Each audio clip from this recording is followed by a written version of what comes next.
A filosofia da não dualidade, que eu já falei que não é filosofia, é um jeito de ver a vida, mas enfim, ela ajuda a gente a chegar a uma resposta bem mais satisfatória para a pergunta quem sou eu?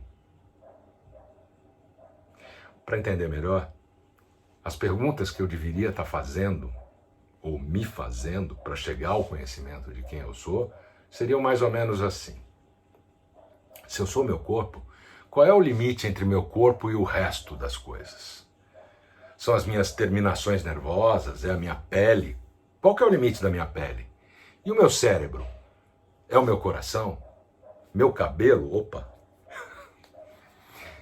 É o cabelo que cai da minha cabeça? Ou caía, né? É o ar que eu inspiro e eu expiro? É a minha respiração? E as minhas células que estão se regenerando completamente de tempos em tempos? Eu viro outra pessoa em termos de célula. Eu me renovo o tempo inteiro. Já parou para pensar nisso? Então, se eu sou isso aqui, o corpo e a mente, se eu sou meus pensamentos, como é que eu posso testemunhar esses pensamentos indo, vindo, e eu estou aqui firme no mesmo lugar? E os momentos em que eu não tenho pensamento, será que eu deixo de existir? Aliás, pensa no que existe, naquilo que fica quando a sua mente não está procurando nada para fazer ou para resolver, que ela faz isso o tempo inteiro, né? Então para por alguns minutos, fecha os olhos e imagina isso. O que fica, o que resta quando você e a sua mente não estão procurando nada para resolver, não tem nenhum problema para resolver, nem algo para fazer? Tenta fazer essa experiência, esse exercício. Então, se eu estou inerentemente separado das outras pessoas e do mundo, como é que eu estou em constante interação? Como é que eu estou trocando informações, notícias, comunicação com todo mundo ao meu redor, né? Com tudo que está acontecendo ao meu redor? Como é que eu interajo com tudo? Então, como é que eu não consigo me separar desse meu ambiente e existir num nada, num vazio, num vácuo?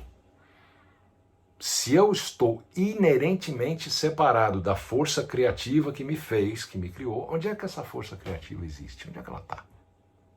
Fecha os olhos de novo e pensa um pouco. Pensar não é o ideal, mas tenta sentir. Reflete um pouco, vai. Vem se vem um sentimento, se essa força criativa e também a gente não precisaria coexistir num espaço maior, que contém as duas coisas nele, ou tudo nele, deixando a gente totalmente ligado, conectado de uma forma única, não separada. Não tem que ter esse espaço. Para e pensa. Ao contemplar essas questões todas, a gente chega a uma resposta mais funcional para a pergunta quem sou eu. A gente poderia até acrescentar o que sou eu, mas principalmente aonde estou eu? Aonde? A não dualidade ajuda a gente a ver que a gente faz parte de um todo que é indistinguível. E a gente não pode se separar do mundo, das outras pessoas, ou desse criador, dessa força criadora. Nós não somos, em nossa essência, a nossa mente ou o nosso corpo. A gente é uma presença observadora, quase como uma testemunha, que percebe, experimenta a nossa mente, nosso corpo e tudo mais que existe. Ele vai observando. Mas é uma observação externa, não é um observador interno. Vou falar mais sobre isso adiante.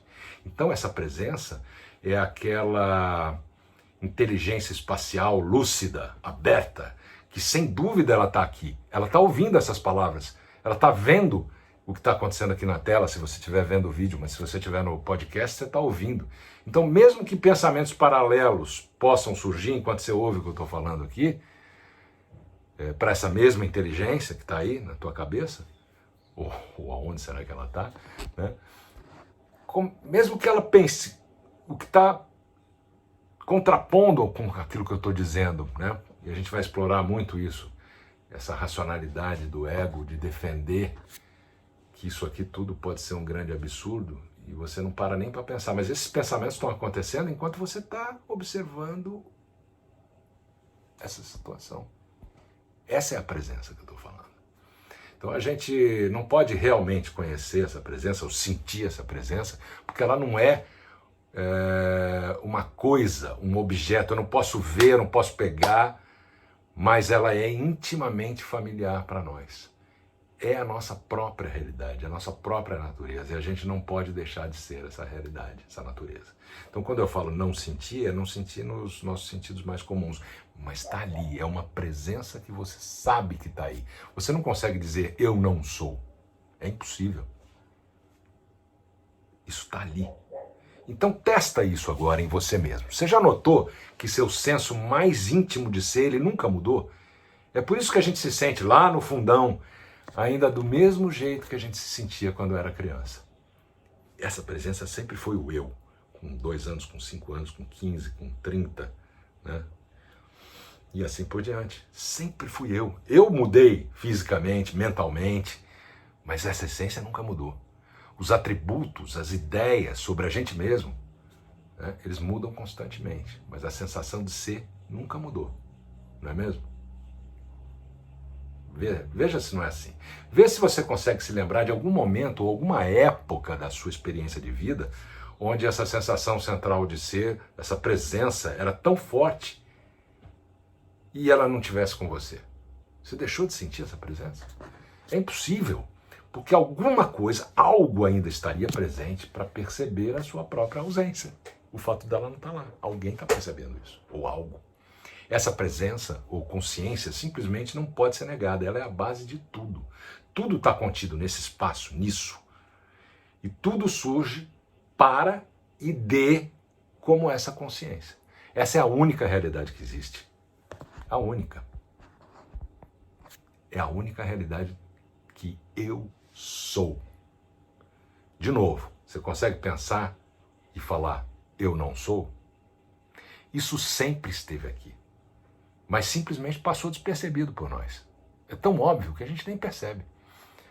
E uma vez que a gente reconhece isso como realidade e como a minha real natureza, a nossa real natureza, a nossa atitude em relação a esses fenômenos efêmeros, voláteis, tudo que está indo e vindo dentro desse espaço, dessa consciência, muda de uma forma profunda.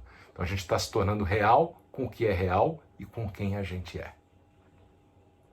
Velhos hábitos, velhas identificações com coisas, com a vida, podem surgir temporariamente, mas nunca mais a gente vai ignorar a realidade por muito tempo. Se você teve esse vislumbre agora.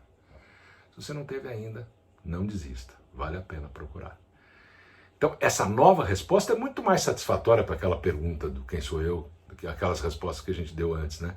Ela significa que a gente não precisa mais se preocupar com a possibilidade de um dia desaparecer completamente, porque a gente sempre existiu e a gente sempre esteve aqui. Isso significa que a gente não precisa também se sentir excluído, ignorado, desconsiderado, que a gente nunca teve realmente sozinho. Mesmo quando parece que a gente está sozinho, a gente nunca teve. Isso também significa que a gente não compartilha necessariamente os limites ou os destinos do nosso corpo.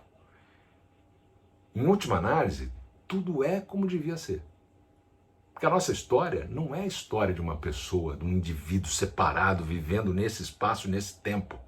A nossa história é a história do universo, da própria existência. E o nosso corpo, a nossa mente é só uma pequena parte disso. Quando essa resposta for experimentada, não adianta pensar, intelectualizar essa situação. Tem que viver, tem que experimentar isso com clareza. Quando você conseguir fazer isso, você vai perceber que a vida vai ficar muito mais tranquila. Mas vamos continuar explorando isso juntos. Semana que vem, o 3º episódio dessa série. Que o flow esteja com você. Até sempre.